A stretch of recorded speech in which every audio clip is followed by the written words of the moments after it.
Assalamualaikum warahmatullahi wabarakatuh. Al-Fatihah.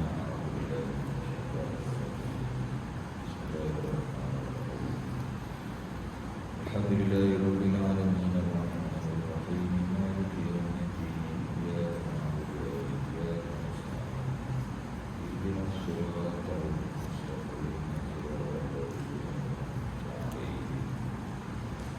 ghairil maghdubi alaihim waladdallin.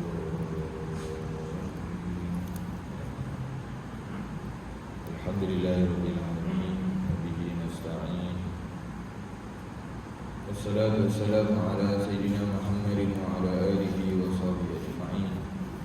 Subhanaka la ilma lana illa ma 'allamtana innaka antal alimul hakim. Rabbi shrah li sadri wa yassir li amri wa hlul 'uqdatam min lisani yafqahu qawli. Rabbi yassir wa la tu'assir wa tammim bil khair. Alhamdulillah, syukur kita panjatkan kehadirat Allah Subhanahu wa taala atas limpah dan kurnia juga dapat kita makin melaksanakan ibadah dan dapat kita berada dalam majlis ilmu pada pagi ini. Alhamdulillah kita bertemu lagi setelah saya rasa setahun saya cuti kat sini. Kita hadis Riyadhus Shalihin, teman-teman orang saleh. Kita masuk bab yang ke-23, babul amri bil ma'ruf wan nahyi 'anil munkar. Bab tentang amar ma'ruf dan nahi munkar, menyuruh kepada yang ma'ruf dan mencegah kemungkaran. Bab ini dimulakan dengan beberapa petikan ayat Al-Quran. Yang pertama, ayat 104 surah Ali Imran. A'udzu billahi minasyaitonir rajim. Wal takum minkum ummatun yad'una ilal khairi wa ya'muruna bil ma'ruf wa yanhauna 'anil munkar wa ulaika humul muflihun. Maksudnya, dan hendaklah ada di antara kamu sekalian segolongan umat yang menyeru kepada kebaikan, menyuruh kepada yang ma'ruf dan mencegah dari yang mungkar. Mereka lah orang-orang yang beruntung atau orang-orang yang berjaya. Ayat ini merupakan salah satu daripada ayat yang menjadi dalil perbincangan tentang hukum dakwah. Berdasarkan kepada ayat ini, sebahagian ulama meletakkan hukum dakwah itu adalah fardu kifayah. Maknanya kewajiban itu terlaksana dengan dilakukan oleh segolongan sebahagian daripada umat Islam. Ada pandangan lain yang menyatakan dakwah itu fardu ain berdasarkan kepada dalil-dalil lain seperti hadis Nabi sallallahu alaihi wasallam, man ra'a minkum munkaran falyughayyirhu bi yadihi. Siapa yang melihat kemungkaran di dalam kamu, hendaklah dia mencegah dengan tangannya, dan seterusnya. Hadis itu ada dalam bab ini. Jadi ayat 104 surah Al-Imran itu menyebut perlunya ada segolongan di kalangan kamu. Kamu itu siapa? Kamu kita, orang-orang beriman, umat Islam. Di kalangan umat Islam yang ramai itu kena ada satu umat. Satu umat maknanya satu golongan, satu kelompok yang kerjanya menyeru kepada kebaikan. Yad'una ilal khair, mengajak kepada kebaikan. Apa kebaikan?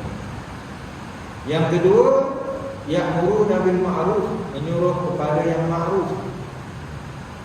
Tadi yang pertama mengajak kepada kebaikan, yang kedua menyuruh kepada yang ma'ruf. Maka kita boleh faham di sini bahawa menyuruh kepada yang ma'ruf itu berbeza dengan mengajak kepada kebaikan. Ada benda lain. Kalau tidak, masakan Quran sebut berbeza. Walaupun selalu kita sebut secara mudah mengajak kepada kebaikan dan mencegah kepada kemungkaran, tetapi ayat ini menunjukkan di sana ada beza antara mengajak kepada kebaikan dengan menyuruh kepada kemungkaran. Ajak kepada kebaikan ni ajak, seru. Tapi yang amar ma'ruf ni suruh, dia lebih tegas lagi.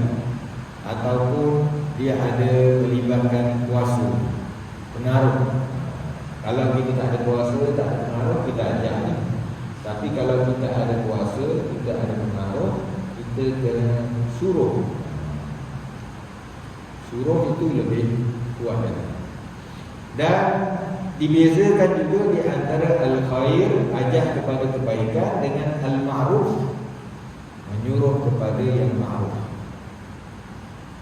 Salah satu pandangan ulama ni adalah ma'ruf itu ma'ruf itu lebih umum daripada kebaikan. Mungkin ada benda yang okey tapi kita tak panggil dia kebaikan, dia lebih luas lagi.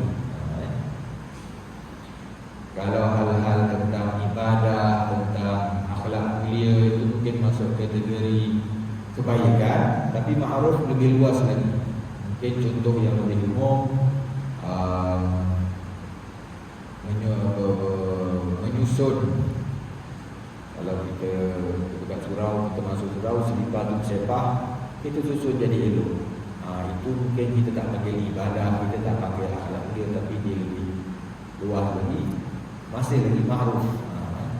Ma'ruf ni daripada perkataan arafah yang maknanya kenal.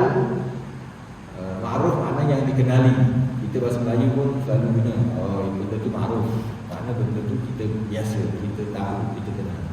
Maka benda yang okey, yang tidak buruk itu kita panggil ma'ruf. Parking kereta dengan betul, ikut peta dia, membersihkan kawasan persekitaran, ini lebih luas lagi daripada makna al-khair tadi. Itulah ma'ruf. Ada ulama pula kata kebaikan itu lebih khusus, kebaikan itu lebih terbuka, sedangkan ma'ruf itu dalam sistem. Bila dia berada dalam sistem dipanggil ma'ruf. Nanti dia ada kaitan dengan kemungkaran. Kalau ma'ruf itu benda baik dalam sistem, mungkar itu benda buruk dalam sistem. Jadi kita pergi pada sifat yang ketiga pula, sifat yang berada pada golongan tadi, iaitu yang yanhauna 'anil munkar, mencegah kemungkaran. Apa-apa yang mungkar kena dicegah. Bukan sekadar maksiat. Maksiat itu hanya salah satu bentuk kemungkaran. Mungkar itu lebih luas lagi. Kalau kita banding dengan yang contoh-contoh yang tadi, perkara ibadah, akhlak mulia itu masuk kategori perkara baik. Bila lawan dia ibadah, lawan dia maksiat. Kalau ma'ruf, lawan dia mungkar. Maksiat itu lebih khusus, mungkar itu lebih luas lagi. Maksiat itu mungkin dalam bentuk perkara-perkara syirik, perkara akhlak buruk, ataupun dosa-dosa yang dikerjakan oleh manusia, berzina, minum arak. Mungkar diluas lagi. Minum arak, berzina itu termasuk mungkar juga. Tapi perkara yang lawan tadi macam parking kereta secara sengit, tak tersusun, tak ikut line, itu kita tak kata maksiat. Mungkin kita tak pakai dosa, tapi dia mungkar, diingkari.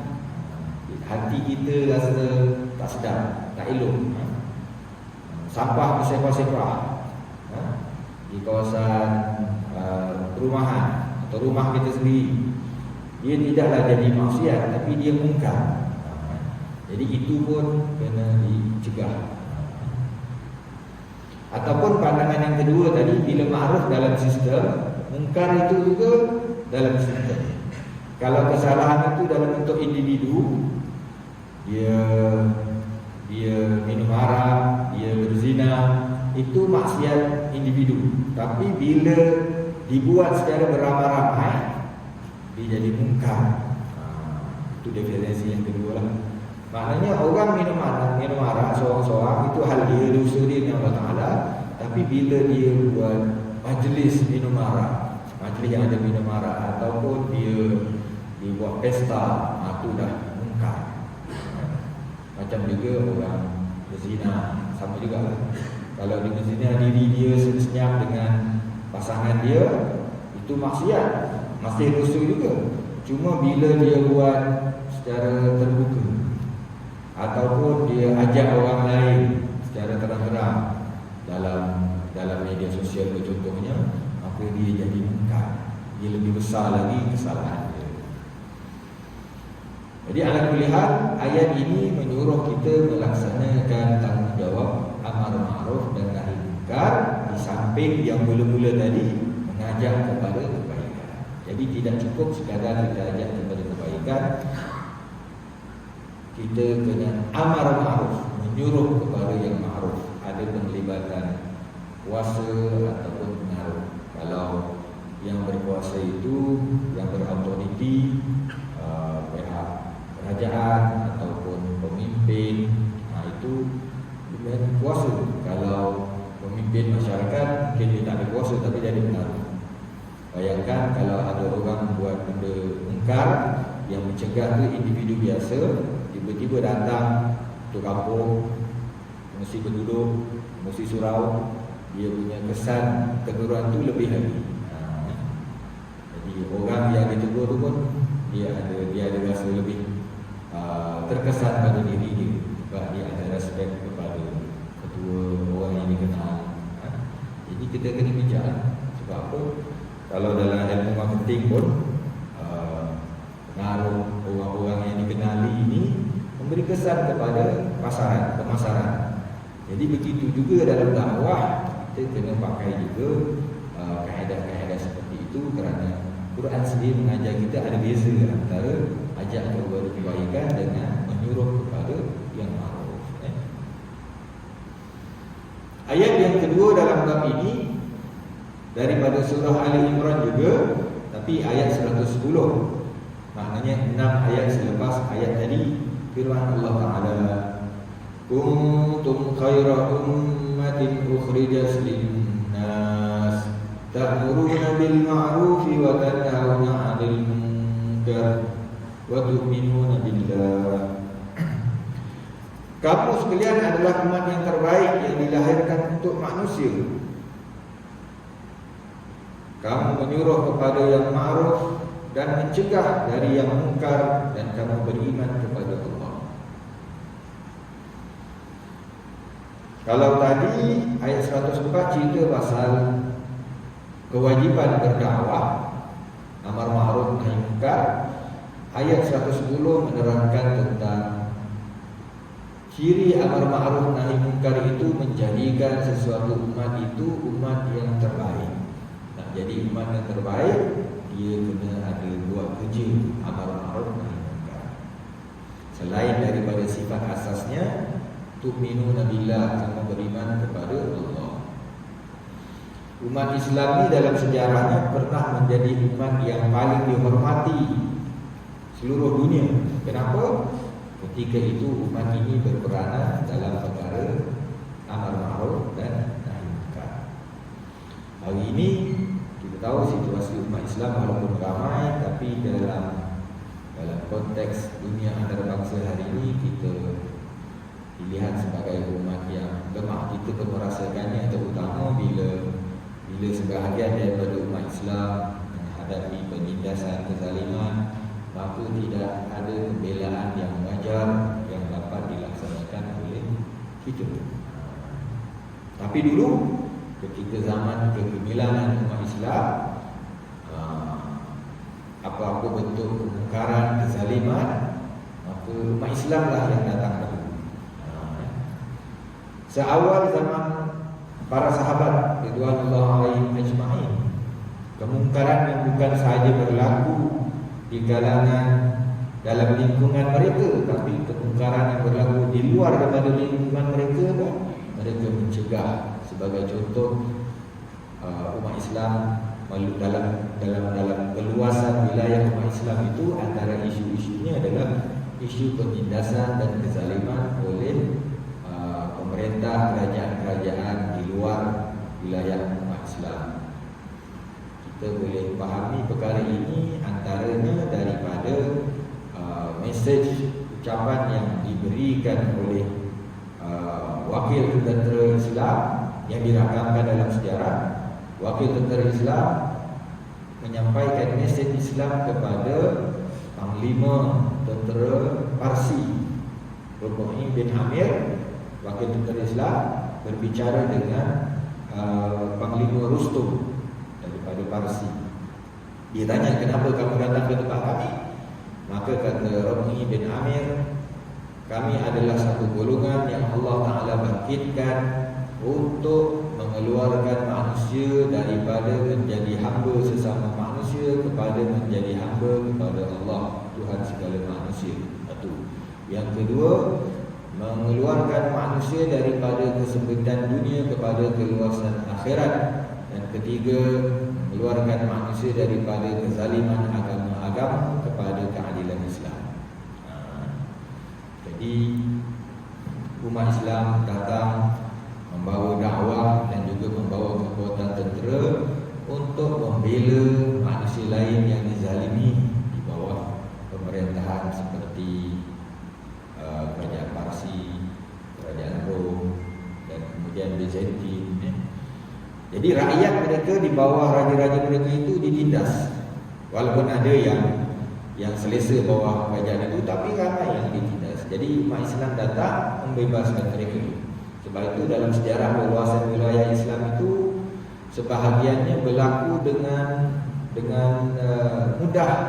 Maksud saya mendapat sokongan daripada rakyat wilayah yang didatangi. Kenapa? Kerana mereka mendengar tentang keadilan Islam berbanding dengan raja atau kerajaan mereka sendiri. Contoh lain di Mesir, bila umat Islam menakluk Mesir, memerintah Mesir, kemudian berlaku pertempuran lagi dengan tentera Rom yang Kristian. Tiba-tiba penduduk Mesir yang Kristian sendiri lebih rela umat Islam memerintah Mesir.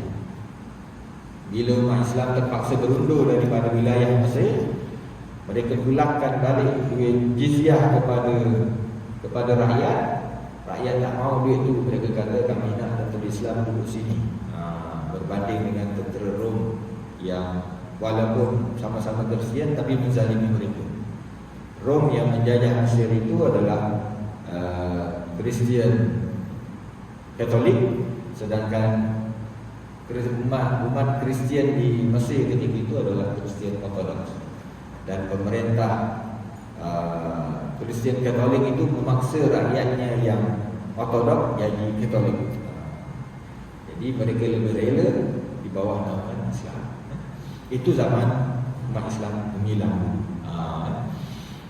Jadi yang pentingnya daripada ayat ini, Allah Ta'ala terangkan bahawa kamu jadi umat yang terbaik dengan kamu melaksanakan amar ma'ruf nahi munkar. Secara umumnya maknanya untuk menjadi umat terbaik kena melaksanakan amar ma'ruf nahi munkar. Tak boleh membiarkan kemungkaran berluasa, tak boleh tidak mengajak manusia kepada yang ma'ruf. Pada masa yang sama, ayat ini juga boleh dipahami atau ditafsirkan bahawa generasi yang terbaik adalah generasi para sahabat dulu yang telah melaksanakan tugas amar ma'ruf nahi munkar. Yang ketiga, ayat 199 dari surah Al-A'raf, firman Allah Ta'ala, khudhil afwa wa'mur bil 'urfi wa'rid 'anil jahilin. Jadilah pemaaf dan suruhlah orang mengerjakan yang ma'ruf serta berpalinglah daripada orang-orang yang buruk. Ayat ini menggalakkan kita mengutamakan kemaafan. Maknanya bila kita berlaku perselisihan, pertikaian, maka kalau boleh diberikan kemaafan. cari jalan memaaf. Yang kedua, wa'mur bil ma'ruf, suruhlah mengerjakan ma'ruf. Ma'ruf itu adalah ma'ruf dalam bentuk yang beda kata yang berbeza. Tapi suruh kepada yang ma'ruf. Dan a'rid 'anil jahilin, berpalinglah dari orang-orang yang jahil. Orang-orang jahil ini adalah orang yang telah diberi peringatan, diberi penerangan, tapi masih tertegil lagi. Maka yang ini kena berpaling kepada dia. Seperti kata Imam Syafi'i, aku boleh berbahas dengan berpuluh ulama, tetapi aku tak boleh nak bahas dengan orang jahil. Sebab orang-orang yang berilmu, bila kita bincang, kita bawa dalil, bawa hujah, dia boleh terima. Tapi orang jahil, dia dengar dalil pun dia tak kerti. Dia dengan pendapat dia tak berhati. Ada situasi manusia begitu. Dan bila kita berdepan dengan sikap jahil itu, caranya adalah berpaling, tinggalkan dia. Seperti disebut dalam beberapa ayat lain, antaranya Allah Ta'ala sebut, wa idza khatabahumul jahiluna qalu salama. Sifat ibadur rahman itu adalah bila orang jahil berbahas dengan mereka, mereka pun mengucap salam, assalamualaikum, tinggalkan. Sebab apa? Berbahas dengan orang jahil ni tak ada cerita. Hari ini dalam media sosial banyak fenomena ini, fenomena kejahilan. Sebab yang berada dalam media sosial tu kebanyakannya anonymous, tak dikenali. Namanya ada tapi orangnya siapa tak tahu. Kadang-kadang kita duk bahas panjang habis-habis, rupanya budak umur 13 tahun. Sebab usia tidak kelihatan dalam media sosial kan. Dulu saya ingat ada orang bahas dalam media sosial, masa tu Facebook tak silap. Seorang penulis kat Facebook, dia kata kalau Bilal yang azan itu orang pas, maka sunat dijawab azan tu. Kalau yang azan tu Bilal tu Ammar, maka tidak wajib dijawab azan tu. Oh, jadi gaduh lah tu. Oh, ini kayak politik dalam surau ni apa semua kan. Rupa-rupanya yang tulis tu budak 13 tahun. Budak sekolah. Orang bahas habis tak habis. Tapi dia cakap tu betul sebenarnya. Dia kata kalau orang bahas azan sunat jawab azan. Memang jawab azan sunat je. Kalau orang mau azan tak wajib jawab.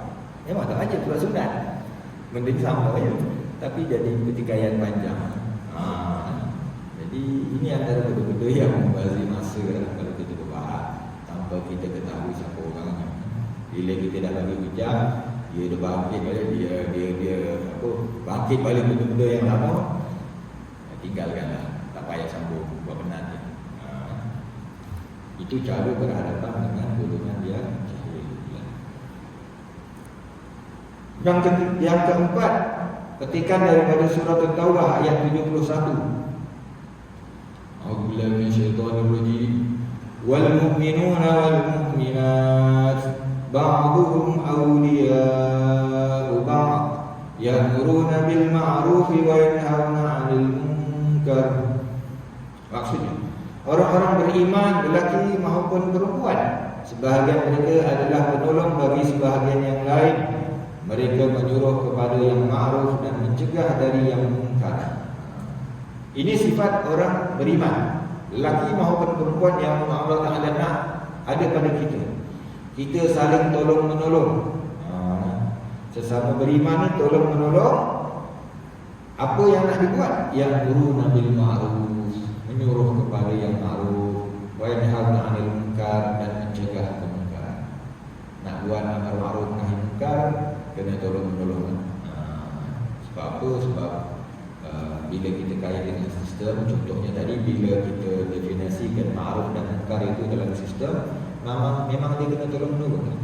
Apatah lagi kalau dalam konteks sebuah organisasi atau negara, kadang-kadang bidang kuasanya berbeza. Satu kemungkaran yang berlaku bila nak diubah melibatkan banyak pihak. Maka kita lihatlah ayat ini Allah Ta'ala kata ba'dhum awliya Allah. Sebahagian mereka adalah penolong sebahagian yang lain. Kalau patut guna autoriti pihak berkuasa undang-undang, maka melalui saluran undang-undang. Patut melalui kerajaan tempatan, patut melalui kementerian. Semua kena guna untuk mencegah kemungkaran dan juga menyuruh kepada yang ma'ruf. Begitu juga dalam konteks masyarakat pun sama. Mungkin ada orang dia nampak kemungkaran tapi dia tak mampu nak cegah, maka dia kontak ataupun berhubung dengan orang yang lebih berpengaruh atau berautoriti untuk mencegah. Tolong menolong seperti Allah Ta'ala sebut dalam ayat yang lain, wa ta'awanu 'alal birri wat taqwa. Tolong menolonglah kamu dalam perkara kebaikan dan takwa. Wa la ta'awanu 'alal itsmi wal 'udwan. Jangan tolong menolong dalam perkara dosa dan permusuhan. Jadi kalaulah yang buat dosa dan buat maksiat itu boleh saling tolong menolong, maka yang nak buat kebaikan, perkara ma'ruf dan mencegah kemungkaran juga kena tolong menolong. Surah Al-Ma'idah ayat 78 hingga 79. Lu'inal ladzina kafaru min bani Israil ala lisani Daud wa Isa bin Maryam. Dzalika bima asaw wa kanu ya'tadun. Orang-orang kafir dari kalangan Bani Israel telah dilaknat melalui lidah Nabi Daud dan Nabi Isa anak Maryam. Yang demikian kerana mereka durhaka dan selalu melampaui batas.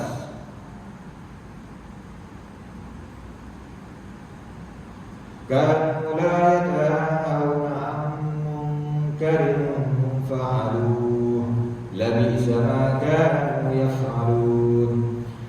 Mereka satu sama lain tidak melarang tindakan yang mungkar yang mereka perbuat. Sesungguhnya amat buruklah apa yang selalu mereka perbuat itu. Ayat ini ada kaitannya nanti dalam salah satu hadis dalam bab ini.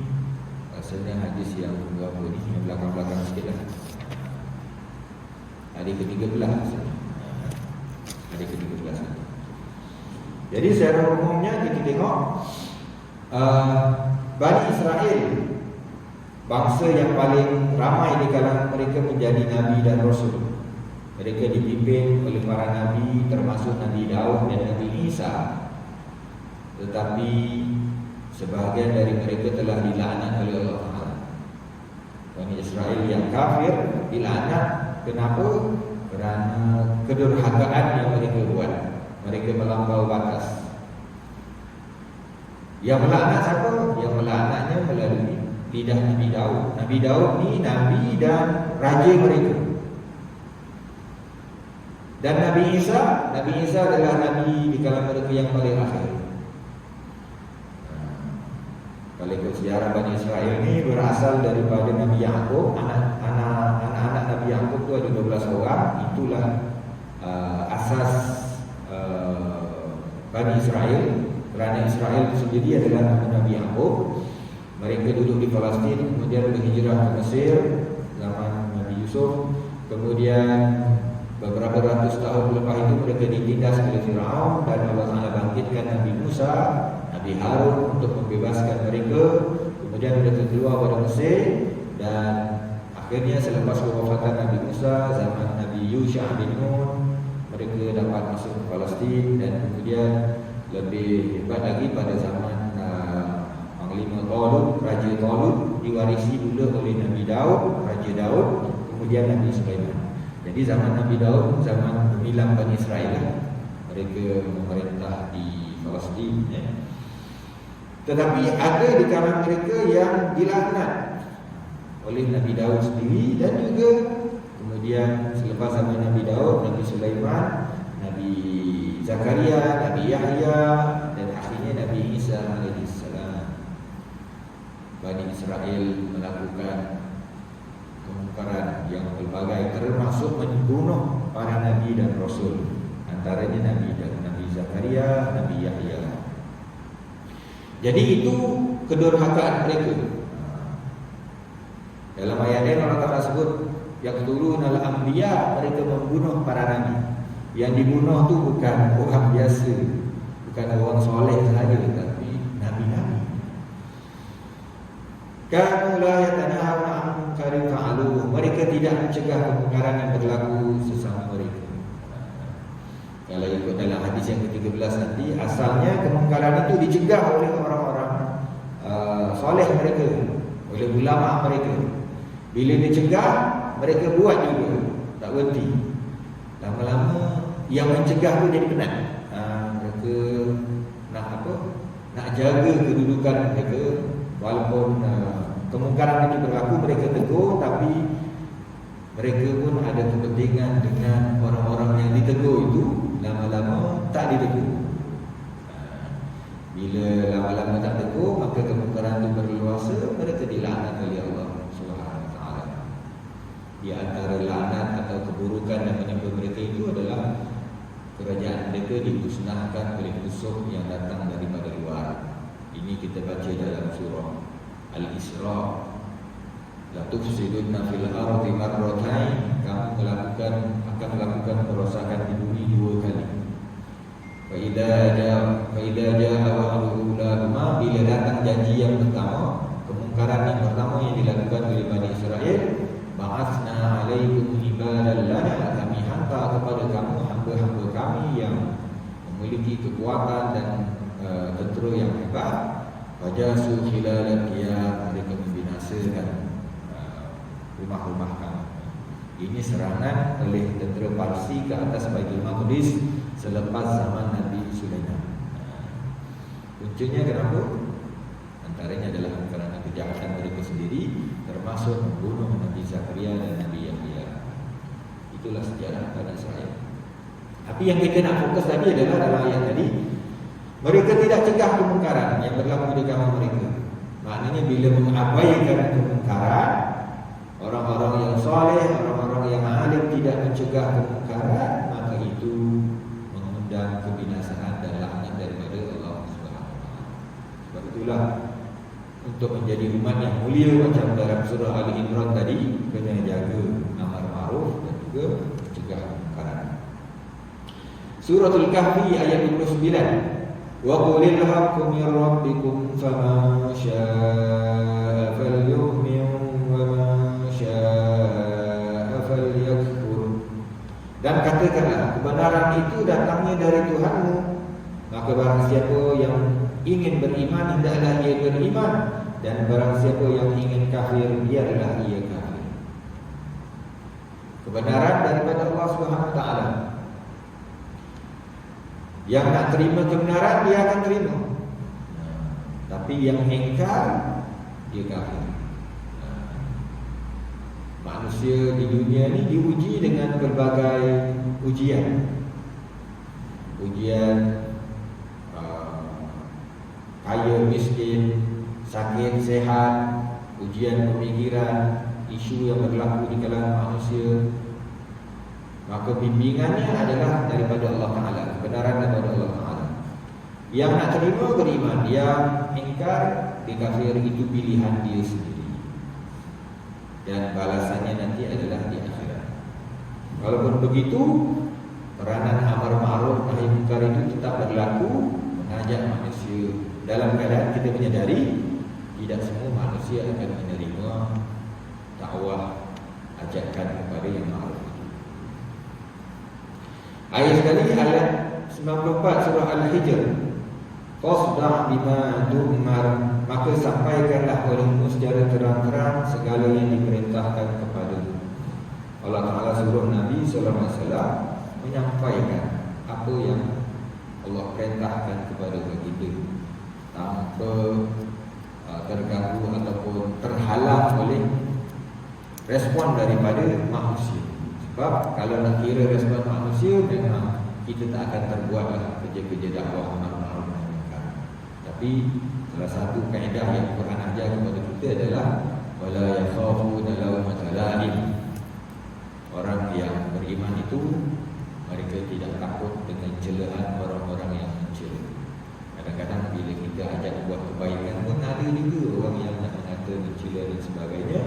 Maka kita tengoklah ayat tadi, Allah Ta'ala kata kepada Nabi SAW, sampaikan apa yang diperintahkan kepada kamu.